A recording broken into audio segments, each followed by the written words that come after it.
Hello, class 7th. Welcome to Erudite School of Learning. So, in our last class, we have finished off this Ask Yourself, and today we have to start from Operation on Fractions on page number 27. Okay? So, ये भी बच्चों से इस class में हम कर चुके हैं. Already we did it. Okay, addition and subtraction of fractions.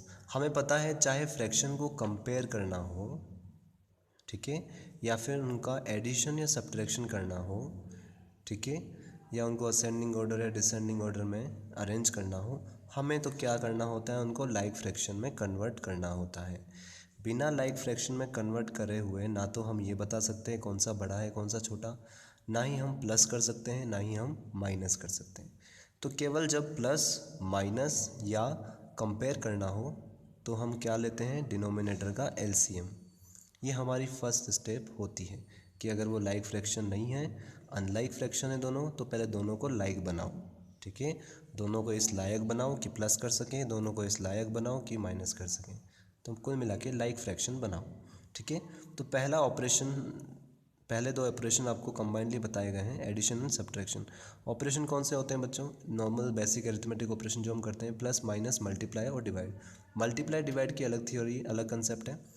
Plus और माइनस में हमें क्या करना होता है, सिंपली आपको देखना है डिनोमिनेटर सेम है, अगर नहीं है तो उनको सेम बनाओ. और सेम बनाने का तरीका क्या है, वही 6th क्लास में जो हमने किया था, डिनोमिनेटर का एलसीएम ले लो और फिर उनको उसी के अकॉर्डिंग इक्विवेलेंट फ्रैक्शन में कन्वर्ट कर दो, ठीक है. तो यहाँ पे हम addition and subtraction of fractions की अगर बात करते हैं तो उसमें क्या आता है, टू ऐड और सब्ट्रैक्ट फ्रैक्शन. अगर आपको ऐड या सब्ट्रैक्ट करना है फ्रैक्शन को तो आपको we may use the following steps, तो आपको ये फॉलोइंग स्टेप्स का यूज़ करना है, ठीक है. सो स्टेप 1 क्या है आपकी, obtain the fractions and their denominators, ठीक है.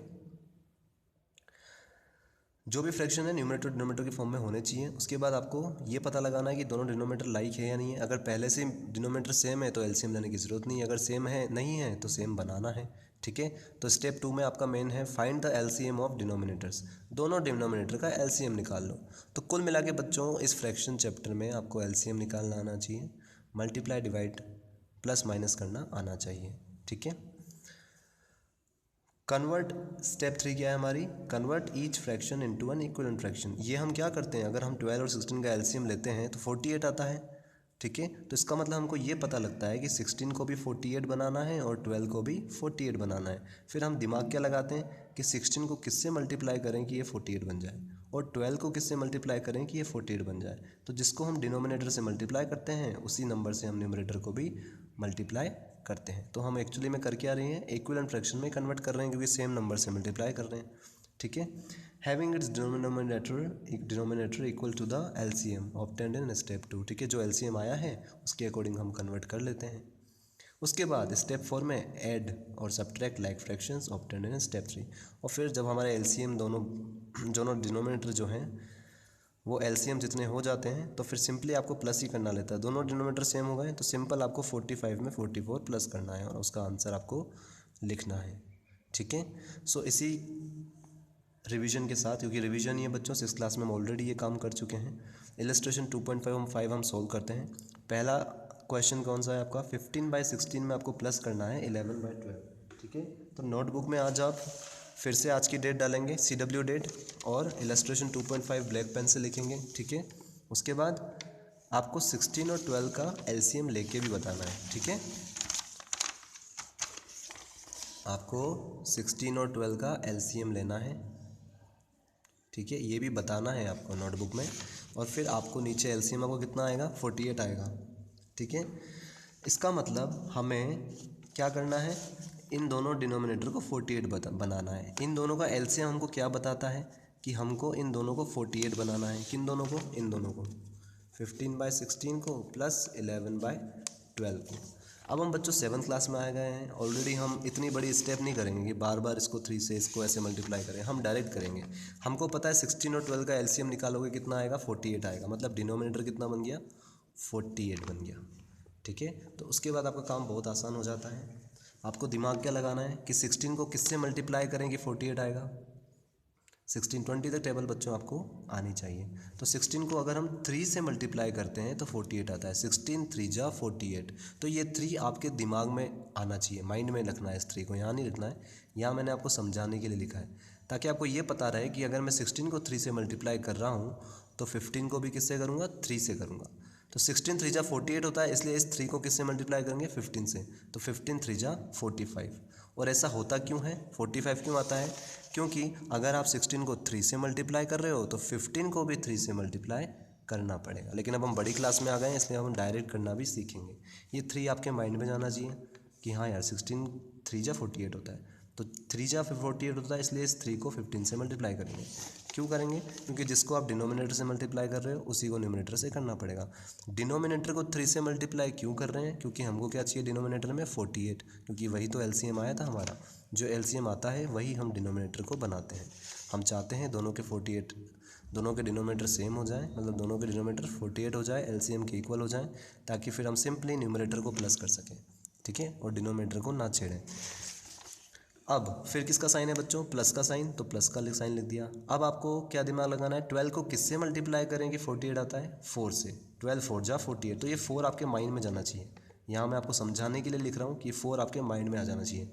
ये बच्चों आप खुद के हाथों से करोगे, प्रैक्टिस करोगे, खुद के हाथ से खुद का दिमाग लगाओगे, जितनी बार करोगे उतनी बार अच्छे से आएगा। तो आपको ये खुद के हाथों से करना है। पहले यहाँ पे 15/16 प्लस 11/12 लिखना है, फिर आपको दिमाग लगाना है। पहले तो आप एलसीएम निकाल लेंगे, 48 आएगा, आप लिख देंगे कि दिस इज़ एलसीएम। इसी तरह से आपको लिखना है नोटबुक में, LCM of 16 and 12 is equals to 48, ठीक है। और इस स्टेप से पहले आपको एलसीएम निकाल के भी बताना है, ठीक है। फिर आपको लिखना है 15/16 प्लस 11/12, तो एलसीएम कितना आया था 48, मतलब हमको पता लग गया 16 को 48 बनाना है। तो भाई 16 3 जा 48 होता है, इसलिए 15 3 जा 45, 15 को भी 3 से मल्टीप्लाई कर देंगे। फिर आपको दिमाग क्या लगाना है कि 12 में क्या मल्टीप्लाई करूँ कि 48 आता है, तो 12 की टेबल बोल लूँ तो आपको पता लगेगा 12 4 जा 48 होता है, इसलिए 4 को भी 11 से मल्टीप्लाई करेंगे। 11 4 जा 44। खुद के हाथों से करना बच्चों ये चीज़, ठीक है। उसके बाद अगर आप डायरेक्ट प्लस नहीं कर सकते हैं तो साइड में आपको प्लस करके भी बताना है। 45 प्लस 44 कितना आता है, जब आप निकालेंगे तो आएगा 89, ठीक है। तो हमारा आंसर क्या आ जाएगा 89/48। इसको हम लोएस्ट टर्म में कन्वर्ट कर सकते हैं, लेकिन ये ऑलरेडी लोएस्ट टर्म में, क्योंकि 89 क्या है, प्राइम नंबर है, ठीक है। So that's why we can't, ये दोनों 1 के अलावा दोनों का कोई फैक्टर नहीं है, किसी भी से भी डिवाइड नहीं हो सकते 1 के अलावा, क्योंकि हमको दोनों को सेम नंबर से डिवाइड करना होता है। तो ये ऑलरेडी लोएस्ट फॉर्म में है, तो यही हमारा आंसर हो जाएगा। So this will be your answer, ठीक है। सेकंड, बिल्कुल सेकंड में भी यही काम करना है हमको। 15 और 20 का एलसीएम लेना है ताकि दोनों डिनोमिनेटर सेम बना सकें, ठीक है। बस यहाँ प्लस का साइन था, यहाँ पे माइनस का साइन है, ठीक है। तो आपको एलसीएम लेके बताना है अपनी नोटबुक में 15 और 20 का, ठीक है। इस तरह से आप एलसीएम लेंगे 15 और 20 का। उसके बाद आपको ये लिखना है एलसीएम ऑफ 15 एंड 20 60 आएगा। अब हमको ये पता लग गया कि 11/15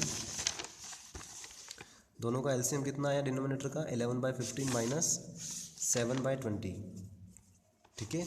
इन दोनों का एलसीएम आपको निकालेंगे खुद से, कितना आएगा 60 आएगा। मतलब इन दोनों को हमको 60 बनाना है। इसको 60 बनाना है तो किससे मल्टीप्लाई करेंगे, 4 से। 15 4 जा 60, तो इसको भी किससे मल्टीप्लाई करना पड़ेगा, 4 से। ये 4 आपके दिमाग में आना चाहिए, माइंड में, कि 15 4 जा 60 होता है, इसलिए 11 4 जा 44। 44 हम यहाँ पे लिखेंगे। फिर माइनस का साइन, माइनस का साइन। 20 को किससे मल्टीप्लाई करेंगे 60 बन जाए, 3 से। 20 3 जा 60, 20 3 जा, ये 3 आपके माइंड में बनना चाहिए, ठीक है। 20 3 जा 60, तो 3 7 जा 21, इसीलिए 7 को भी किससे मल्टीप्लाई करेंगे, 3 से। और हमको पता है 7 3 जा क्या होता है 21। बस इसके बाद आपको सिंपली माइनस करना है। 44 में से 21 जाएगा तो आप खुद से भी निकाल सकते हैं, 23 आएगा अपॉन 60 आएगा, ठीक है। अब ऑलरेडी लोएस्ट टर्म में, ठीक है। 1 के अलावा किसी से डिवाइड नहीं हो सकता, 1 के अलावा कोई भी फैक्टर नहीं है दोनों का, क्योंकि जिससे हम इसको डिवाइड करेंगे उसी से इसको डिवाइड करना, ये रूल है। तो 1 के अलावा ऐसा कोई नंबर नहीं है जिससे हम दोनों को डिवाइड कर सकें साथ में, तो यही हमारा आंसर हो जाएगा। यही इसकी लोएस्ट टर्म हो जाएगी 23/60, ठीक है। तो बिल्कुल इसी से आपको लिखना है। ये लैंग्वेज लिखने की ज़रूरत नहीं है बच्चों, convert each of the following, ठीक है। ये दोनों लाइन लिखने की ज़रूरत आपको नहीं है, आप चाहें तो लिख सकते हैं, इट्स योर चॉइस। हालांकि इन दोनों को सोल्व करना बहुत आसान है, ये काम हम 6th क्लास में कर चुके हैं। अब बच्चों आते हैं मल्टीप्लिकेशन ऑफ फ्रैक्शंस पर। फ्रैक्शंस में ज़्यादातर बच्चों आपको प्लस माइनस में सिर्फ इतना सा ध्यान रखना है कि एलसीएम लें और डिनोमिनेटर को सेम बनाएं, बस उसके बाद आपको सिर्फ न्यूमरेटर को प्लस करना होता है। ठीक है, यहाँ पे हमने क्या किया, बस न्यूमरेटर को प्लस किया है और लिख दिया है, और डिनोमिनेटर तो सेम का सेम चल रहा है 48, यहाँ भी डिनोमिनेटर सेम का सेम चल रहा है, बस माइनस करा है, 44 में से 21 माइनस करा है। तो कुल मिला के आपकी फर्स्ट क्लास का क्वेश्चन था ये 44 माइनस 21। ठीक है, now multiplication of fractions. Fraction को मल्टीप्लाई कैसे करते हैं, product of two fractions, product of their numerators, product of their denominators. ठीक है, क्या कहना चाहता है ये, न्यूमरेटर को न्यूमरेटर से मल्टीप्लाई करना है, डिनोमिनेटर को डिनोमिनेटर से मल्टीप्लाई करना है। ठीक है, और आसान भाषा में बोलें, ऊपर वाले को ऊपर वाले से मल्टीप्लाई करना है, नीचे वाले को नीचे वाले से मल्टीप्लाई करना है, यही होता है मल्टीप्लिकेशन ऑफ फ्रैक्शंस। ऐसे ही हम फ्रैक्शंस को क्या करते हैं, मल्टीप्लाई करते हैं। तो इलस्ट्रेशन 2.6 भी आपको, इलस्ट्रेशन सारे आपको बच्चों करने ही है अपनी नोटबुक में। Multiply and reduce to lowest form, multiply भी करो और रेड्यूस फॉर्म, सब लोएस्ट फॉर्म में कन्वर्ट भी करो। ठीक है, रेड्यूस भी करना है। तो सबसे पहले हम मल्टीप्लाई करेंगे। ठीक है बच्चों, यहीं से दिख जाता है कि अपनी लोएस्ट फॉर्म में आएगा कि नहीं आएगा, हमें यहीं से दिख रहा है कि कहीं कुछ कैंसिल नहीं हो रहा है। जैसे यहाँ 14 होता तो 7 1 जा 7, 7 2 जा 14 कैंसिल हो जाता, लेकिन अभी हमें साफ दिख रहा है कि ये, तो हमें पता लग जाता है कि अगर हम मल्टीप्लाई करेंगे तो भी ये ऑलरेडी लोएस्ट फॉर्म में ही होगा। ठीक है, तो हम कैसे करेंगे इसको, 4 को 12 से मल्टीप्लाई और 5 को 7 से मल्टीप्लाई, तो 12 4 जा 48, 7 5 जा 35, यह आंसर हो गया। ऊपर वाले को ऊपर वाले से मल्टीप्लाई, मतलब 12 की टेबल आपको आनी चाहिए बस, और नीचे वाले को नीचे वाले से मल्टीप्लाई, मतलब 5 या 7 की टेबल आपको आनी चाहिए, तो ये आपका आंसर हो जाएगा। सेकंड क्वेश्चन में भी ऊपर वाले को, बीच में मल्टीप्लाई का साइन है तो आपको ज़्यादा सोचना ही नहीं है, इसमें कोई एलसीएम वगैरह नहीं लेना है हमको। एलसीएम सिर्फ हम किस में लेते हैं, प्लस और माइनस में। मल्टीप्लाई में डायरेक्ट आप कैंसिल भी कर सकते हो। ठीक है, 15 को 10 से मल्टीप्लाई, 16 को 12 से मल्टीप्लाई। ठीक है, तो 15 10 16 12। यहाँ पे इसने क्या किया है बच्चों, 5 × 5 कैसे आया, मैं आपको समझाता हूँ। हम क्या करते हैं बच्चों, टेस्ट ऑफ डिविजिबिलिटी हमको पता ही है, हमको पता है ये भी इवन नंबर है 10 और ये भी इवन नंबर है। लास्ट डिजिट अगर इवन या 0 हो तो दोनों 2 से जा सकते हैं, तो ये 2 5 जा 10 और 2 8 जा 16, हमने यहीं पे इसको डिवाइड कर दिया 2 से। ठीक है, ऐसे कैंसिल करना अब आपको सीखना पड़ेगा। ऐसे क्वेश्चन ज़्यादा से ज़्यादा प्रैक्टिस कीजिए घर पे। अब 15 और 12 ये दोनों किसकी टेबल में आते हैं, 3 की टेबल में। ठीक है, तो ये भी 3 से डिवाइड होगा, 3 4 जा 12 और 3 5 जा 15, तो यहाँ से हमने डायरेक्ट लिख दिया 5 × 5। ठीक है, और 8 × 4। ठीक है, तो ये क्वेश्चन बच्चों आपको कैसे करना है, अपनी नोटबुक में आपको पहले क्वेश्चन लिखना है, क्या 15/16 मल्टीप्लाइड बाय 10/12। ये तो आप ब्लैक पेन से लिखेंगे क्वेश्चन, फिर ब्लू पेन से आप फिर से ये जब सोल्व करने जाएंगे तो आपको ये जब यहीं पे इनको कैंसिल कर देना है, ये आपको सीखना पड़ेगा। इसके लिए आपको टेस्ट ऑफ डिविजिबिलिटी आनी चाहिए, 4th क्लास में आपकी आई थी टेस्ट ऑफ डिविजिबिलिटी, जिससे आप देखते ही पता लगा देते हैं कि ये दोनों किससे कैंसिल होने वाले हैं। तो ये दोनों 2 से कैंसिल होंगे, क्योंकि 2 की टेबल में 10 भी आता है और 2 की टेबल में 16 भी आता है। या फिर आप आप इनको आपस में भी कैंसिल कर सकते हैं, आपकी चॉइस है। इन दोनों को कैंसिल, क्योंकि बीच में मल्टीप्लाई का साइन है, तो आप ऐसे भी कैंसिल कर सकते हैं या ऐसे भी कैंसिल कर सकते हैं। जैसे 2 5 जा 10, 2 6 जा 12, ऐसे भी पहले कैंसिल कर सकते हैं आप। ठीक है, या फिर ऐसे भी कर सकते हैं, इट्स योर चॉइस। ठीक है, तो हम कैसे कर रहे हैं यहाँ पे, 2 8 जा 16, 2 5 जा 10। ठीक है, अब 5 और 8 है, अभी दोनों किसी की टेबल में नहीं आएंगे 1 के अलावा। ठीक है, अब ये दोनों हैं, तो ये दोनों किससे कैंसिल हो सकते हैं, 3 से, क्योंकि 3 की टेबल में भी 15 भी आता है, 3 की टेबल में 12 भी आता है। तो 3 4 जा 12, 3 5 जा 15, मतलब फॉर्मेशन क्या बन गया हमारे पास, 5 × 5, यहाँ क्या आया 5, तो 5, फिर मल्टीप्लाई का साइन, मल्टीप्लाई का साइन, फिर 5 का, फिर 5 का साइन, नीचे क्या है 8 × 4, और यही चीज़ आपकी लिखी हुई है यहाँ पर।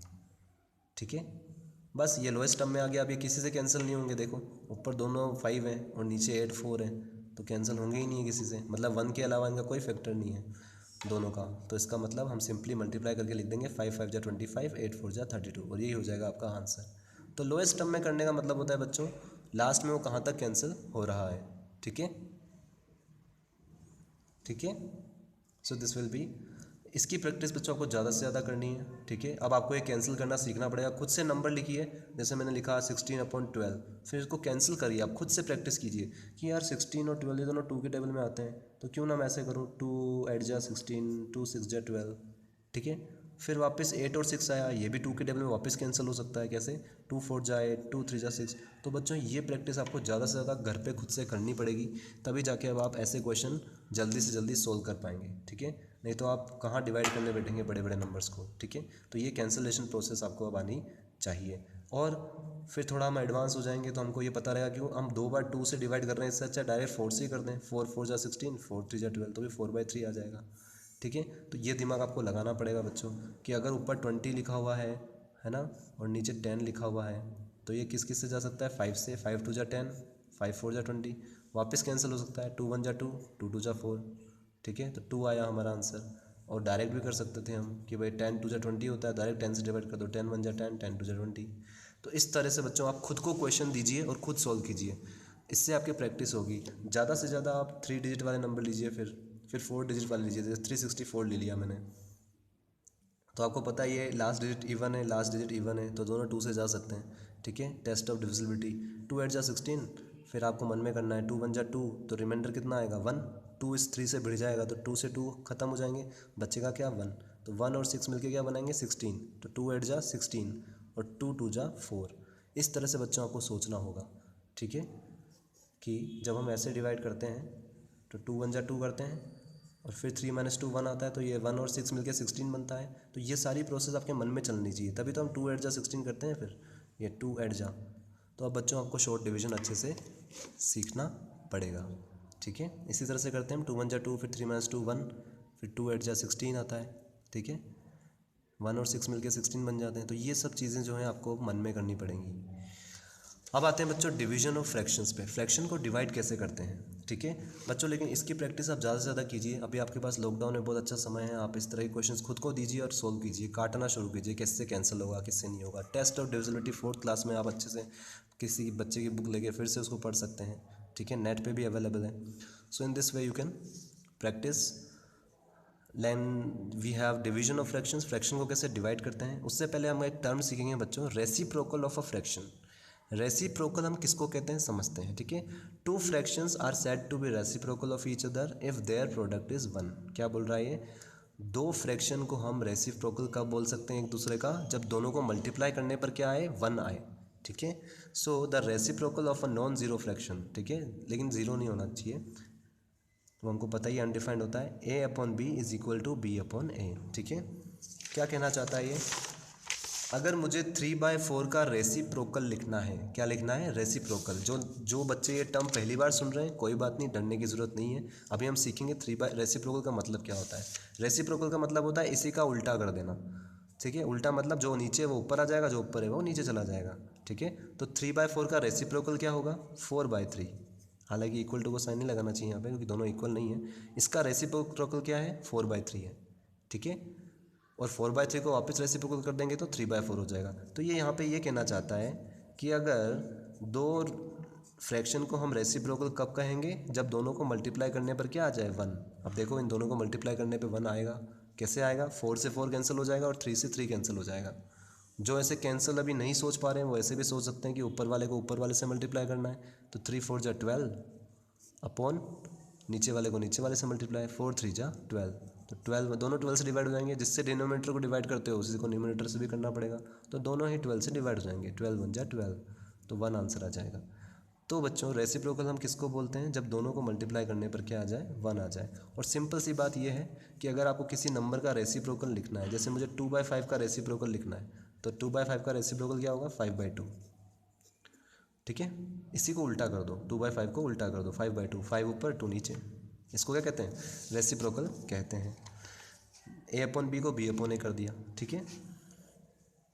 फॉर एग्जाम्पल 3/4 एंड 4/3 ये हम ऑलरेडी डिस्कस कर चुके हैं। और रेसिप्रोकल्स ऑफ ईच अदर, ये दोनों एक दूसरे के रेसिप्रोकल हैं। क्यों है, क्योंकि इन दोनों को मल्टीप्लाई करने पे क्या आता है 1 1 कैसे आता है 4 से 4 कैंसिल, 3 से 3 कैंसिल, तो बचा क्या 1 बचा। 3 1 जा 3, 4 1 जा 4, 1 इंटू 1 1। अब आते हैं बच्चों डिवीजन ऑफ फ्रैक्शंस पे। रेसिप्रोकल क्यों पढ़ा अभी हम समझते हैं, इस टॉपिक को क्यों पढ़ा हमने डिवीजन से पहले। डिवीजन ऑफ फ्रैक्शंस क्या होता है, the division of fraction a/b by a non zero fraction c/d is the product of a/b with the reciprocal of c/d, ठीक है। इसको अभी अच्छे से समझेंगे हम। अगर बच्चों 2 फ्रैक्शन के बीच में डिवाइड का साइन है, जैसे मान लो यहाँ पे आपको एग्जाम्पल बता रखा है a/b को डिवाइड करना है c/d से, तो हम क्या करते हैं सिंपली डिवाइड का साइन हटा के मल्टीप्लाई का लगा देते हैं। किसका लगा देते हैं मल्टीप्लाई का, और इसको उल्टा कर देते हैं, मतलब c/d का रेसिप्रोकल कर देते हैं, ठीक है, d/c कर देते हैं। यहाँ पे आपको एग्जांपल भी दे रखा है 3/5 को अगर मुझे डिवाइड करना है किससे 5/9 से। इसको ध्यान से समझना बच्चों, बहुत आसान है, कुछ नहीं करना है आपको। पहले 3/5 का 3/5 लिख दो, लिख दिया। उसके बाद इस साइन को मल्टीप्लाई कर दो। ये जैसे ही मल्टीप्लाई के साइन में कन्वर्ट होता है, ये क्या हो जाता है, उल्टा हो जाता है। मतलब 5/9 का क्या हो जाता है, 9/5। बस अब सोल्व कर लो, मल्टीप्लाई करना हमको आता ही है। ऊपर वाले को ऊपर वाले से मल्टीप्लाई, नीचे वाले को नीचे वाले से मल्टीप्लाई। और अगर कोई कैंसिल हो रहा है तो यहाँ रास्ते में इसको कैंसिल कर दो, ताकि हमको ज़्यादा मल्टीप्लाई नहीं करना पड़े। ठीक है, पर यहाँ कोई कैंसिल नहीं हो रहा है आपस में, तो हम डायरेक्टली क्या लिख देंगे, 3 9 जा 27, 5 5 जा 25, आंसर। तो डिवीजन में हम क्या करते हैं बच्चों, डिवाइड एक्चुअली हम कर ही नहीं रहे हैं, हम तो क्या कर रहे हैं, जिसको जिससे डिवाइड करना होता है। ठीक है, तो डिवाइड को तो पहले क्या लिख देते हैं, मल्टीप्लाई, और इस वाले को क्या कर देते हैं, उल्टा, रेसिप्रोकल कर देते हैं। 5/9 को क्या कर देते हैं, 9/5। ठीक है,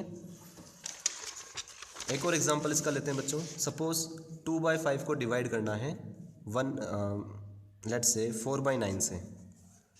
ठीक है, तो कैसे करेंगे, पहले 2/5 का 2/5 लिख लो, फिर डिवाइड को मल्टीप्लाई लिख लो, और जब डिवाइड जैसे ही मल्टीप्लाई हुआ इसको उल्टा कर दो, 9/4 कर दो। 4/9 को 9/4 कर दिया, 9 को ऊपर ले गए, 4 को नीचे ले गए, और बस फिर मल्टीप्लाई कर लो। ठीक है, so in this way we solve this kind of questions. यहाँ तक बच्चों आप अच्छे से प्रैक्टिस कीजिए, कैंसिलेशन की प्रैक्टिस कीजिए। नेक्स्ट क्लास से will take on this illustration 2.7। Okay, इस क्वेश्चन को एक बार खुद से समझने की कोशिश करना, फिर हम भी करेंगे अच्छे से खुद से। So till then good bye all of you and practice ये कैंसिल वाले और शॉर्ट डिवीजन बच्चों। टेस्ट ऑफ डिविजिबिलिटी अब आपके लाइफ टाइम का ऑलमोस्ट मैथ्स में, जब तक आप जितना अच्छा आप कैलकुलेशन करना चाहते हैं, आपको टेस्ट ऑफ डिविजिबिलिटी सीखनी ही होगी। 4th क्लास का टॉपिक था आपका, स्पेशली जिन बच्चों को नहीं आती है वो सीख लें, तभी आप डिसाइड कर पाएंगे किससे मुझे कैंसिल करना है। ठीक है, so you should practice a lot of these questions, and then in our next class we'll start from illustration 2.7, and just once read this question also, very easy. Okay, we'll understand it in a much better way. So till then, goodbye all of you, and practice this kind of questions, and you have to write illustration 2.6. okay, till 2.6 illustration you have to write in your notebook. So till then, goodbye.